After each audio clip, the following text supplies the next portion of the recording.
the more we find ourselves, the more likely we are to repulse against things that don't align. And that is when we start to communicate boundaries. In other words, boundaries come from a sense of identity. And that's why I don't understand people who don't know how to respect boundaries. If I say to you, I'm sorry, that's not something that I appreciate, or that's not something that I welcome, and they have an issue with it, I'm wondering whose life is it? Whose right of call is it? Yours or mine? Who is finding me? I'm finding me. Identity equals boundaries, because now if this is what I find for myself and you offer that, I'm going to say no. That's how we start to communicate boundaries. And with boundaries, it's not supposed to be a topic at all, but we will be surprised how very much ingrained the subject of boundary and the fight against boundary is into most cultures around the world, especially during interactions between elders and younger ones. The enforcement of boundaries is almost a taboo thing, but nobody really survives without boundaries. Nobody can do anything for themselves if they don't have boundaries. You have to have boundaries as to time. You have to have boundaries as to what you choose. You have to have boundaries so that you can say no to the things that don't align with the identity that you're crafting for yourself.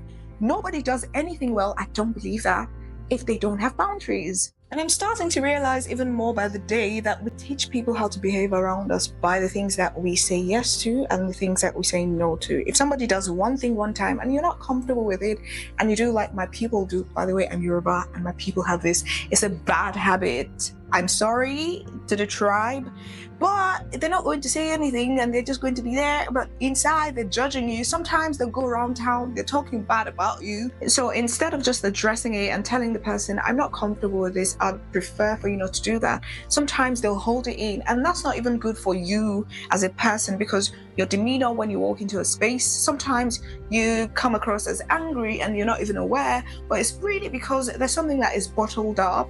But if you communicate your boundaries, you are lighter, the other person understands you better, and it's not even something that is going to cause any arguments or fights or disagreements if you do it in a respectful manner. I prefer to do it in a gentle manner, but sometimes you may require a bit more energy. I believe sometimes in building tone. I'm not saying in becoming disrespectful, but I think that sometimes you can build the tone without necessarily getting disrespectful.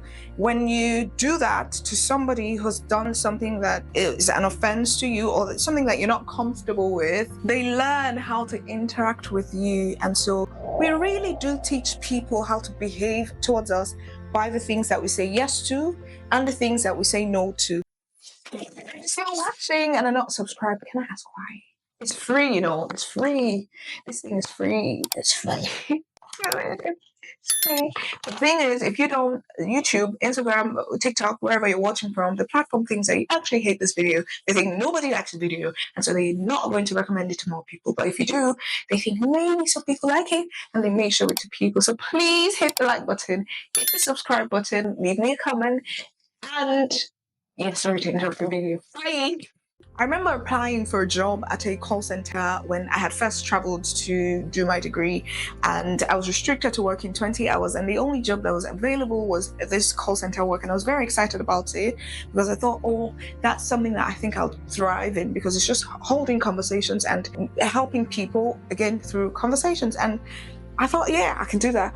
But they responded to me in an email and also in person in a way that suggested that I couldn't do it.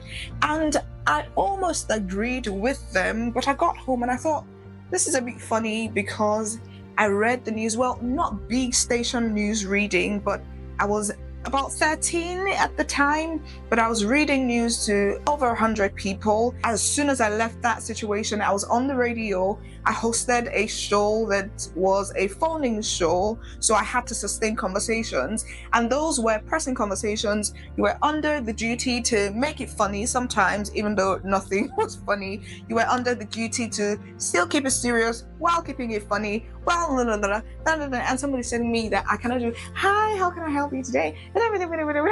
So still with some type of fear in my heart, I responded to them saying that I was certain that I could absolutely do it. I don't know if it was just the way that I came across or just God's favor or a combination of both. I was asked to start, I think the next Monday or the next week or something. And that just, again, always reminds me, when I fall short of reminding myself that I can do something, especially something that I've seen myself do again and again. I take myself back to the story and I realize that the way that people behave towards us is really in our hands.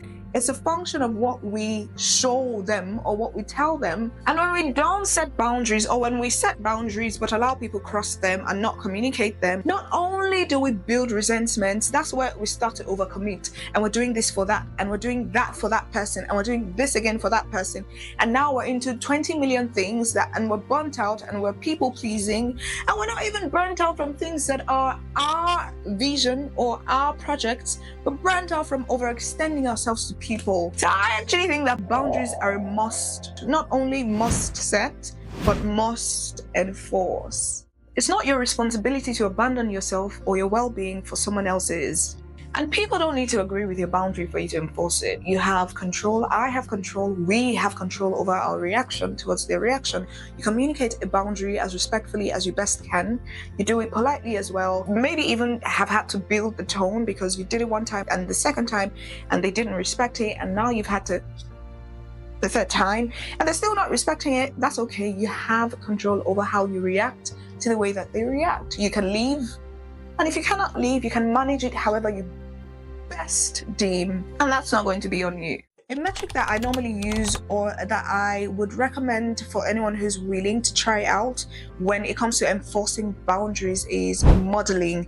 If I model to you the character I'd really love for you to model to me, if I'm nice to you, if I'm polite to you, if I respect your opinions, if I treat you this way and I don't get it back, obviously at the start we're not aware. If that's who you are, that's what's going to flow out of you naturally.